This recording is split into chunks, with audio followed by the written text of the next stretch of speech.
Praise the Lord. பிரியமானவர்களே, ஆண்டவராகிய இயேசுவின் நாமத்தில் உங்களுக்கு அன்பின் வாழ்த்துக்கள். இன்றைக்கு உங்களுக்கான வேத வசனம், கர்த்தர் உங்கள் பக்கத்திலே இருக்கிறார்.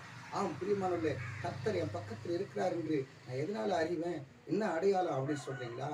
வேதத்தில் 124 சங்கீதம் 1 முதல் 3 வசனம் வரைக்கும் நம்ம வாசிக்கிறோம்.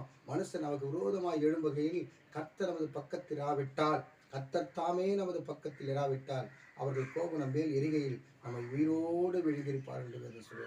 பிரியமான தேவனுடைய பிள்ளைய, இன்றைக்கு நீ உயிரோடு இருப்பதே தேவனுடைய ஆசீர்வாதம். நிறைய பேர் நினைக்கிறீங்க, எனக்கு பணம் வரல, எனக்கு வேலை வரல, எனக்கு அது வரல, இது வரல சொல்லி.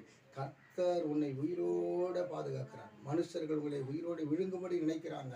ஆனால் சகோதரியே, சகோதரனே, தேவ பிள்ளையே, உன்னோடு கூட கர்த்தர் பக்கத்தில் இருக்கிறார் என்பதற்கு அடையாளம் என்ன தெரியுமா?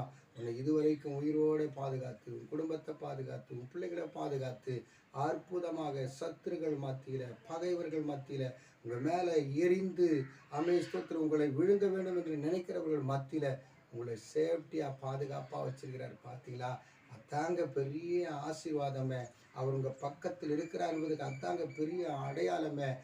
பிரியமான தேவனுடைய பிள்ளைய, ஸ்தோத்திரம். கர்த்தர் இதுவரைக்கும் உங்களை பாதுகாத்தார், இனிமேல கர்த்தர் பாதுகாப்பார், உங்கள் கூட இருக்கிறான்றது அவர் நிரூபித்து உங்களை அனைவருக்கும் முன்னே இல்லை ஒரு பெரிய சாட்சியை வைப்பார்.